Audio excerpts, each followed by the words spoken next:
I'm Eilidh, that's Eilidh Milnes, and I'm an international and motivational speaker and a coach and a consultant. I work with business and education in organizations around the world. My ideal global life, well, I started living it, if I spin back the clock decades actually, at the age of 18, I hitchhiked from Glasgow, that's in Scotland, to Athens, that's in Greece, in 5 days with my very best friend Barbara. We only traveled in BMWs, Mercedes, and Audis. So if you spin that forward and think, how do you actually live your global life? You have to have a plan of where you're going. You travel with someone whose company you really enjoy, and you have some kind of standards of how it's going to go. And I have applied that principle across my life, and I now find myself using technology to live my global life where I am at any given time. 50% of my time at least is still in UK because I'm in Cheshire, England, UK. But saying that, I travel internationally to work. And I do that mostly because my current life is as an abandoned mother, and my children have gone to Australia and to Germany. And so I have looked to create business and opportunities to work and earn where my beloved children have gone to, and they have given me a global adventure as a result.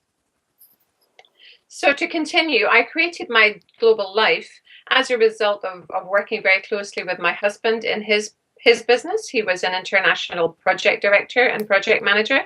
And so as a loyal camp follower, I went with him and had the opportunity to experience life wherever he went.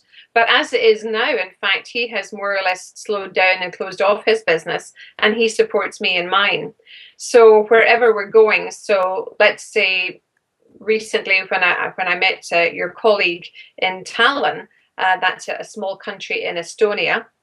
Only about 1.4 million people live there. So, figure out on the world map, it's a small country with a big heart. And I had an opportunity to speak at the CHR conference there and running a workshop.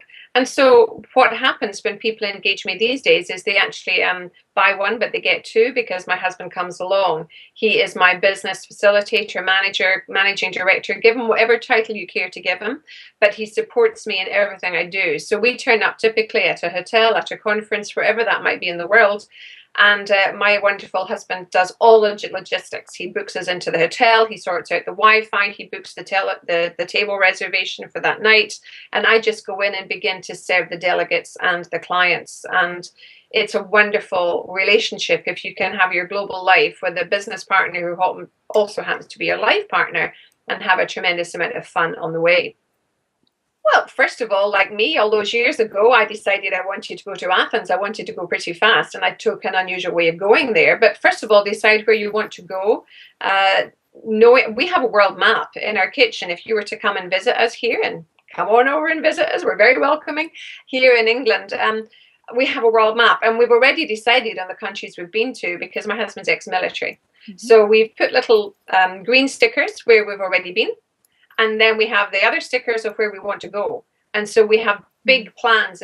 We haven't done a lot in South America, for example. We have to go there. We have already figured out we need to go to South Africa. We haven't been there. So we have a kind of global domination plan. And all I would say is any country I go into, and to give tips for younger people coming in to follow down the road, what did we do? We would join clubs and activities. We would meet with expatriates because they often had the experience of someone coming into the country very different to that of a local person. But at the same time, we would also join into community groups so that we could find out how we could serve that community that we were going into. So, for example, when I was in Hong Kong, I taught English as a foreign language to Vietnamese boat people. I thought that was something I could do on a voluntary basis. It gave me a great deal of pleasure. And as an ex-teacher, I knew that learning English language was a really good thing for them to do. So that was another thing. And use your consulates. Anytime I go into a country, for example, I'm about to visit Canada. I'm going to be in Canada on the 6th of December.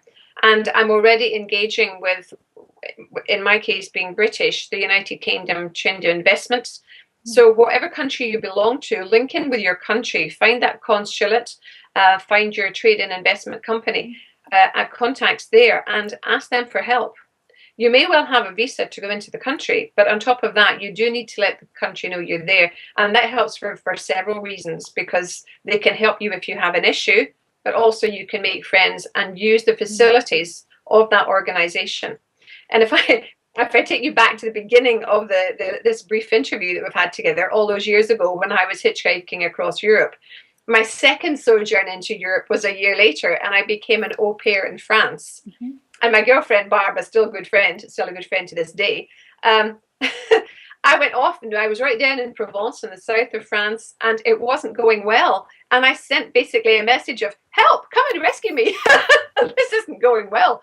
And we hitchhiked back up through France, and I went into the consulate, and they actually lent me the money to get home. My father had to stand, guarantor that the money would be repaid. But if I hadn't had that safety net, then what would have happened? Now, it really is important, if you're going to work across the world, that you have got a safety net, that you have a plan, and you know how to get out as well as how to get in.